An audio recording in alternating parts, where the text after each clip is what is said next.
Economics Awadh classes YouTube channel पे आपका स्वागत है। व्यष्टि अर्थशास्त्र के अंतर्गत पिछली क्लास में हम लोगों ने अनधिमान वक्र के बारे में विस्तृत अध्ययन किया था। आज की इस क्लास में हम लोग मूल्य रेखा या बजट रेखा, जिसे समव्यय रेखा भी कहा जाता है, के बारे में अध्ययन करेंगे। तटस्थता वक्र या अनधिमान वक्र का अध्ययन करते हुए हम लोगों ने जाना कि तटस्थता वक्र दो या दो से अधिक बिंदुओं का ऐसा बिंदुपथ या संयोग है जिसके प्रत्येक बिंदु पर उपभोक्ता को समान संतुष्टि मिलती है। उपभोक्ता का उद्देश्य अपने लाभ को अधिकतम करना होता है या संतुष्टि को अधिकतम करना होता है।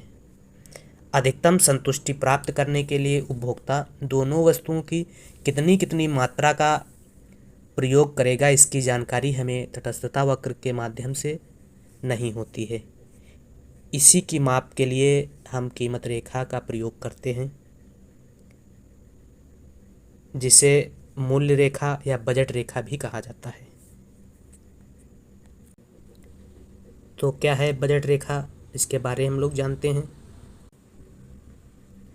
बजट रेखा दो वस्तुओं के विभिन्न संयोगों को बताती है जिससे उपभोक्ता अपनी सीमित आय एवं वस्तुओं की कीमतें दी होने पर खरीद सकता है। तो बजट रेखा दो वस्तुओं के विभिन्न संयोगों की बात करती है, जिन संयोगों को खरीदने के लिए उपभोक्ता के पास क्या आय एवं वस्तुओं की कीमतें दी हुई होती हैं। अर्थात कहा जा सकता है बजट रेखा बताती है कि उपभोक्ता अपनी संतुष्टि को अधिकतम करने के लिए उसके पास जो भी आय है, दोनों वस्तुओं की कीमतें दी हुई हैं, अर्थात वस्तुओं की कीमतें एवं आय दी होने पर दोनों वस्तुओं की उपभोक्ता कितनी मात्रा क्रय करता है, इसी को ही बजट रेखा या कीमत रेखा या मूल्य रेखा कहा जाता है। फर्ग्यूसन कीमत रेखा की परिभाषा देते हुए क्या कहते हैं, कीमत रेखा वस्तुओं के उन संयोगों को प्रदर्शित करती है जिन्हें सारी मौद्रिक आय को बेच करके खरीदा जा सकता है। सारी मौद्रिक आय को बेच करके खरीदा जा सकता है। या कह सकते हैं बजट रेखा वह रेखा है जो दो विभिन्न वस्तुओं के विभिन्न संयोगों को प्रकट करती है जिन्हें उपभोक्ता एक दी हुई मौद्रिक आय तथा दो वस्तुओं की दी हुई कीमतों पर खरीद सकता है। तो इस प्रकार से अगर बजट रेखा के समीकरण की बात की जाए तो बजट रेखा दो वस्तुओं के बीच अगर समीकरण की बात की जाए तो एक्स और वाई दो वस्तुएं हैं। एक्स और वाई दो वस्तुओं के लिए उपभोक्ता की आय अगर निकाली जाए तो उपभोक्ता की आय बराबर हो जाएगी वस्तु की कीमत गुणे मात्रा। तो वस्तु की कीमत हो जाएगी को वस्तु की कीमत P गुणे Q से दर्शाया जा सकता है। तो P इंटू Q, तो X वस्तु की ये हो जाएगी P इंटू Q, और इसी प्रकार से Y वस्तु की, तो इनको जोड़कर PX into QX plus PY into QI, यह समीकरण बन जाएगा कीमत रेखा का, जिसमें कह सकते हैं यह लिखा गया है या दर्शाया गया है M बराबर PX into QX plus PY into QI। ये X वस्तु के लिए है और ये Y वस्तु के लिए है। दो वस्तुओं के संयोगों की बात की गई है जिसमें M उपभोक्ता की आय को बताता है, PX वस्तु X की कीमत को बताता है तथा QX वस्तु X की मात्रा की बात करता है, तथा PY वस्तु Y की मात्रा की बात करता है और PX वस्तु X की मात्रा की बात करता है। अब आगे बजट रेखा का समीकरण कैसे बनाया जा सकता है, बजट रेखा का आरेख कैसे बनाया जा सकता है, इसको एक उदाहरण से समझा जा सकता है। माना उपभोक्ता के पास 100 रुपये हैं, जिसे उपभोक्ता वस्तु X और वाई पर खर्च करेगा। एक्स वस्तु की कीमत 10 रुपये तथा वाई वस्तु की कीमत 20 रुपये है। दोनों वस्तुओं की कीमत दी होने पर एवं उपभोक्ता की आय 100 रुपये दी होने पर उपभोक्ता एक्स वस्तु की कितनी मात्रा खरीदेगा और वाई वस्तु की कितनी मात्रा खरीदेगा, इसको जान लेते हैं। तो एक्स वस्तु की अधिकतम 10 इकाई उपभोक्ता खरीद सकता है, 10 इकाई खरीद सकता है अधिकतम। संपूर्ण राशि कितनी दी गई है, 100 रुपये बताई गई है। तो एक्स पर खर्च करने के लिए पी एक्स बराबर हो जाएगा 100/10। तो इस प्रकार से उपभोक्ता एक्स वस्तु की कितनी 10 इकाई खरीद सकता है अधिकतम। इसी प्रकार से वाई वस्तु की कितनी इकाई खरीद सकता है उपभोक्ता देख लेते हैं। तो वाई वस्तु की अधिकतम उपभोक्ता 5 इकाई खरीद सकता है। आय कितनी दी गई है, 100 रुपये दी गई है तथा वाई वस्तु की कीमत 20 रुपये दी गई है। तो वाई वस्तु की कीमत 20 रुपये है, आय 100 रुपये दी गई है। तो कितनी इकाई, 100/20, तो बराबर कितना हो जाएगा, 5 इकाई खरीद सकता है उपभोक्ता किसकी, वाई वस्तु की। तो इसे एक आरेख से भी दिखाया जा सकता है। कैसे, ये आरेख है जिसमें एक्स वस्तु की कितनी 10 इकाई खरीद सकता है उपभोक्ता और वाई वस्तु की 5 इकाई खरीद सकता है। तो 5 इकाई और 10 इकाई को मिलाने से जो आरेख बन रहा है उसे ही क्या कहा गया है, कीमत रेखा, या कहा गया है बजट रेखा। इसे ए बी नाम दिया गया है,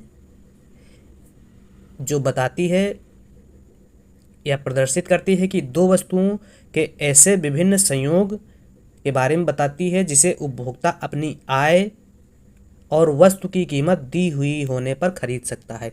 वस्तु की कीमत 10 रुपये और 20 रुपये दी थी और आय कितनी दी गई थी, 100 रुपये दी गई थी।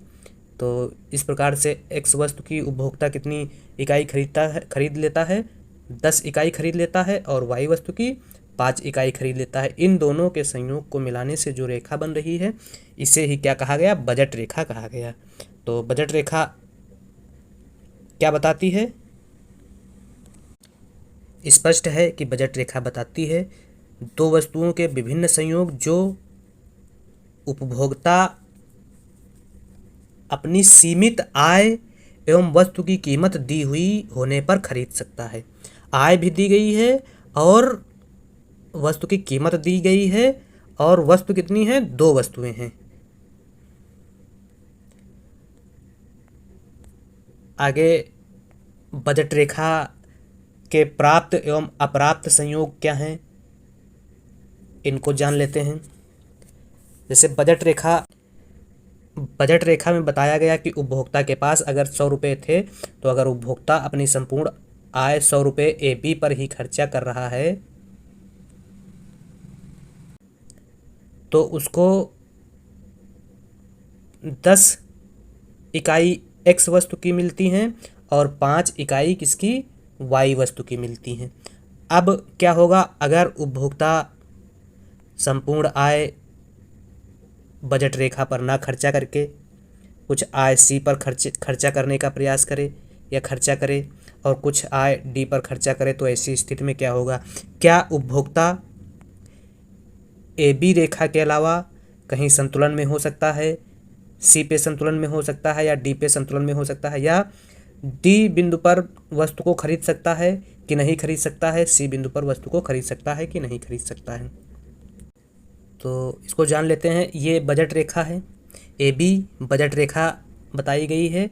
अगर बजट रेखा के अंदर कोई बिंदु होता है, मान लेते हैं कोई सी बिंदु है, बजट रेखा के अंदर कोई बिंदु सी है, इस पर उपभोक्ता क्या कर रहा है, 100 रुपये खर्चा कर रहा है। तो ऐसी स्थिति में बताया गया है बजट रेखा के अंदर किसी बिंदु पर उपभोक्ता अपनी संपूर्ण आय, सी के अलावा डी इधर है, ई एफ जी एच कोई भी बजट रेखा के अंदर कोई भी बिंदु है तो उपभोक्ता अपनी संपूर्ण आय खर्चा नहीं कर पा रहा है। उपभोक्ता के पास कुछ ना कुछ पैसा या राशि बच जा रही है, संपूर्ण खर्च का भाग बजट रेखा पर आएगा। तो इस प्रकार से कह सकते हैं बजट रेखा के अंदर सी बिंदु पर संयोग को प्राप्त कर सकता है उपभोक्ता। मतलब उपभोक्ता बजट रेखा के अंदर संयोग पर पैसा खर्च करके वस्तु को प्राप्त कर सकता है, लेकिन सारे पैसे नहीं खर्चा कर सकता है सी बिंदु पर या बजट रेखा के अंदर वाले संयोग पर। लेकिन यहाँ पर उपभोक्ता क्या है, सी बिंदु पर वस्तु को खरीद सकता है, इसलिए इसको क्या कहते हैं, प्राप्त बिंदु या प्राप्त संयोग कहा जाता है। अगर डी संयोग की बात की जाए तो डी संयोग पर उपभोक्ता किसी भी वस्तु को खरीद नहीं सकता है। क्यों नहीं खरीद सकता है? क्योंकि बजट रेखा द्वारा, बजट रेखा ए बी बनाई गई है, ए बी द्वारा एक लिमिट निर्धारित कर दी गई है, जो लिमिट कितनी है, 100 रुपये है, और उपभोक्ता 100 रुपये से ज़्यादा नहीं खर्चा कर पाएगा क्योंकि उसके पास इनकम नहीं है, उपभोक्ता इसे खरीद नहीं सकता है, इसलिए इसे क्या कहा गया, अप्राप्त बिंदु कहा गया या अप्राप्त संयोग कहा गया। तो बजट रेखा इस प्रकार से स्पष्ट है कि बजट रेखा ए बी पर उपभोक्ता एक्स और वाई वस्तु के संयोग को खरीद सकता है। डी बिंदु पर उपभोक्ता किसी भी संयोग को नहीं खरीद सकता है, इसलिए डी बिंदु को अप्राप्त संयोग कहा गया। और सी बिंदु पर उपभोक्ता एक्स और वाई के किसी भी संयोग को खरीद सकता है, लेकिन उसकी आय क्या हो जा रही है, बच जा रही है, इसलिए इसको प्राप्त संयोग कहा गया। और ए बी बजट रेखा पर उपभोक्ता की आय संपूर्ण खर्चा हो जा रही है, आय में बचत नहीं होती है। तो इस प्रकार से बजट रेखा के संयोग 3 प्राप्त हुए। 3 संयोग कौन कौन से प्राप्त हुए? ए बी रेखा बजट रेखा का संयोग जिसपे उपभोक्ता अपनी संपूर्ण राशि खर्चा करके एक्स और वाई वस्तु के संयोग एक्स और वाई वस्तु को खरीदता है। डी बिंदु पर अपनी लिमिट से बाहर रहने के कारण उपभोक्ता किसी भी वस्तु के संयोग को खरीद नहीं पा रहा है। और सी बिंदु पर उपभोक्ता एक्स और वाई के संयोग को खरीद ले रहा है और वह पूरी राशि को खर्चा नहीं करता है। तो इस प्रकार से यह प्राप्त अप्राप्त संयोग हुए बजट रेखा के।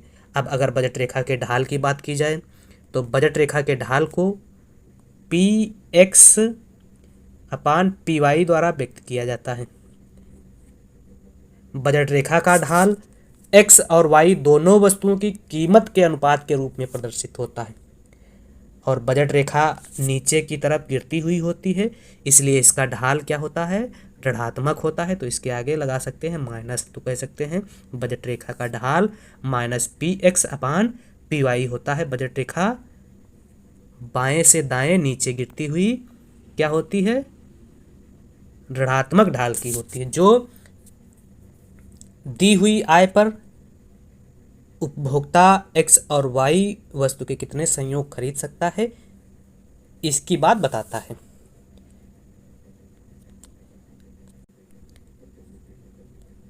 अब अगर बजट रेखा का विवर्तन किया जाए तो क्या कंडीशन प्राप्त होगी? प्रारंभिक बजट रेखा का अध्ययन करते हुए हम लोगों ने उपभोक्ता की मौद्रिक आय को स्थिर माना था।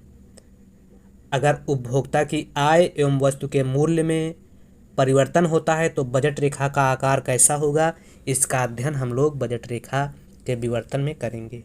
बजट रेखा का विवर्तन मुख्य रूप से 2 भागों में बांटकर किया जा सकता है। एक तो मूल्य में परिवर्तन होने पर बजट रेखा के आकार में क्या परिवर्तन होगा, और दूसरा आय के बढ़ने या घटने पर या आय के परिवर्तित होने पर बजट रेखा का आकार क्या होगा। तो मूल्य के परिवर्तन होने पर बजट रेखा का आकार क्या होगा। मान लेते हैं एक बजट रेखा है, ये बजट रेखा हुई PL1 बजट रेखा हुई। तो बजट रेखा PL1 है तथा उपभोक्ता y की OP मात्रा से x की OL1 मात्रा क्रय कर सकता है, अर्थात मूल्य रेखा जो है वह होगी OP अपान OL1 हो जाएगी। अब क्या होगा, अगर एक्स वस्तु क्या हो जा रही है, सस्ती हो जा रही है, ये एक्स वस्तु है, एक्स वस्तु क्या हो रही है, सस्ती हो जा रही है, तो बजट रेखा का आकार क्या होगा। अब क्या होगा, उपभोक्ता ओपी से पहले की अपेक्षा एक्स वस्तु क्या करेगा, अधिक खरीदेगा। अर्थात उपभोक्ता OL2 खरीदेगा, OL2 कह सकते हैं, ये OL2 खरीदेगा और OP तथा OL2 को मिलाने से क्या होगा, एक नई बजट रेखा बनेगी। इसका ढाल, पहली बजट रेखा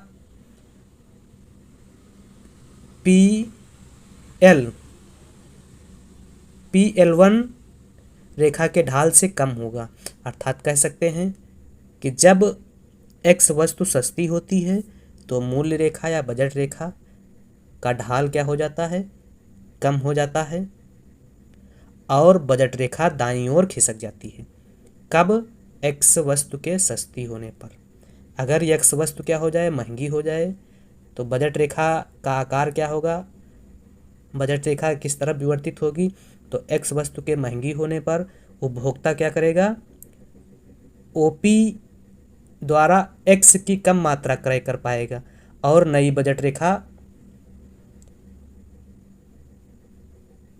OPL, ओ नया जो मूल्य खरीदेगा OL खरीदेगा, ओ हो जाएगी, जो OL1 से कम होगी तथा OL का ढाल जो है या नई जो मिलाने से रेखा बनेगी वह PL0 बजट रेखा बनेगी और इसका ढाल जो है इससे पहले वाली बजट रेखा OL1 से ज़्यादा हो जाएगा। इसका ढाल जो है इस वाली रेखा का, ये प्रारंभिक है, ये बढ़ने पर है, ये घटने पर है, तो जब ये घटेगा तो इसका ढाल क्या हो जाएगा, कम हो जाएगा। OL ये P, इसका ढाल कम हो जाएगा। अर्थात कहा जा सकता है कि एक्स वस्तु के महंगी होने पर मूल्य रेखा बाईं ओर खिसकेगी और इसका ढाल क्या होगा, ज़्यादा हो जाएगा, ये ज़्यादा हो जाएगा और इसका ढाल क्या हो जाएगा, कम हो जाएगा। अब अगर उपभोक्ता के आय के बढ़ने या घटने पर क्या बजट रेखा में विवर्तन होगा, तो नई मूल्य रेखा का ढाल पुरानी मूल्य रेखा के ढाल के बराबर होगा। अर्थात दोनों कीमत रेखाएं परस्पर समांतर हो जाएंगी।